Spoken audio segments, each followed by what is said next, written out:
Hey guys, welcome to TWItalks. This week the question and the topic for conversation is this. What does love look like? That's not just the question for the week, that is the question for the Wholeness Initiative. As you've been seeing on social media, on my Instagram, the Facebook, and the blog, I keep asking, what does love look like? What I'm proposing is that love isn't just a feeling, and I think we all know that. But then I'm also wanting to dive into that love is a choice. You get to choose love. It's not just a feeling, it's not just emotion, it's not just something that you fall into and you live there happily ever after. I mean, we see that all over the place. We see people who fall in love quickly, madly, and I'm not questioning that they did fall in love, but then they didn't know how to stay in love, and that's where the choice comes in. But I'm not talking about people-to-people relationships just yet. I'm talking about self-love. I'm talking about what does your love towards yourself look like? How does it manifest itself? And you've heard me discuss this before, but I want to go a bit deeper. Because what I'm proposing changes everything. It sets the stage for the Wholeness Initiative. You cannot excel in your relationships. You cannot thrive in a career. You can't thrive in the gym. You can't become fit in a healthy way if you don't love yourself. It's just not possible. And that's what we're seeing. Everybody's trying to do something in order to love themselves. Is once I lose 10 pounds, then it will be easier to love myself. Once I get a good job, then I'll be able to love myself. But I think we've all found out it doesn't work like that. So on the blog, let me just pull it up. I talked about a couple things that self-hate looks like. Obviously, negative self-talk.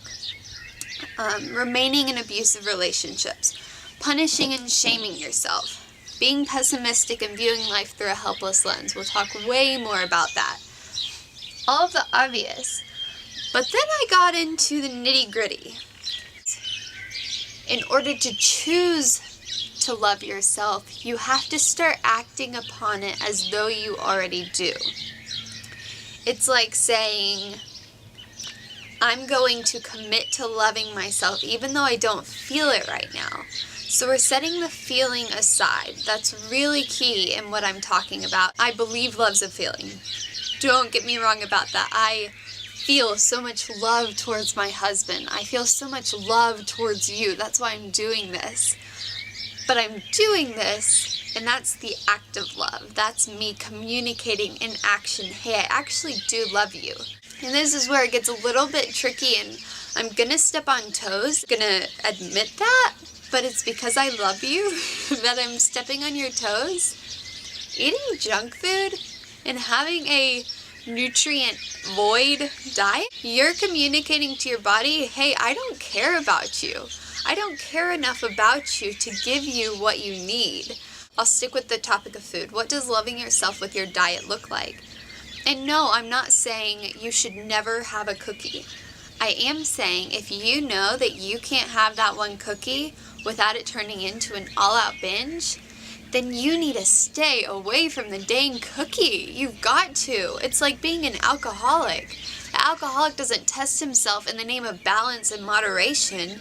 He knows, hey, I can't go there. I actually can't have one glass of wine, because if I do, I'm going to have 3 bottles of wine, and I'm going to regret it the next day, and I'm going to hurt not only the people around me, but I'm going to hurt myself. So that's what I'm saying, is that this is about figuring out what you need. What are your body's needs? What are your body's requirements? How do you thrive? What works for me is not going to work for you in all situations. For me, I can't wake up and have a bowl of muesli like my husband does. If I have a bowl of muesli, for my American friends, muesli is kind of like granola, I think. But if I wake up and have that, there's so much sugar in muesli that I crave sugar all day long. It's like I have the sugar monster inside of me, and I can't help it. But I can help it because I can choose when I wake up to have eggs, to have bacon, to have a protein-dense breakfast with sweet potato. And that sets me up for success. So in this TWI talk, love looks like setting yourself up for success. It looks like avoiding and being aware of what your no-go zone is. If you can't handle yourself around alcohol, don't go there, because you're communicating your body when you do go there in the name of moderation. You're saying, hey, I don't love you enough to make a choice to set you up for success.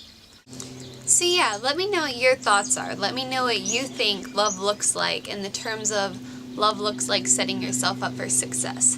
How does that apply to what you struggle with, to the areas that you could add to that self-hate list that I had in the article of self-hate looks like talking bad about yourself. It looks like not getting enough sleep. It looks like being in abusive relationships. So in each of those areas, setting yourself up transitions you from self-hate in that action to self-love, regardless of the feeling. So please just soak that in. I'm not talking about just feelings right now. I'm talking about the action, because sometimes you need to act on it before you feel it, and then you can come into alignment with the feeling.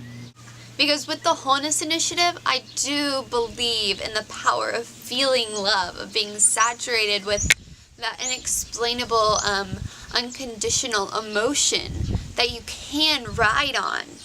But I think it is cultivated through action. Thank you so much for tuning in. Please, please, please post in the comments. Let me know what you're thinking. Let me know where you're confused. Let me know where you don't agree with me, what you don't like about what I've just said, or what you loved about what I said. Thanks, guys, and love, love, love, TWI.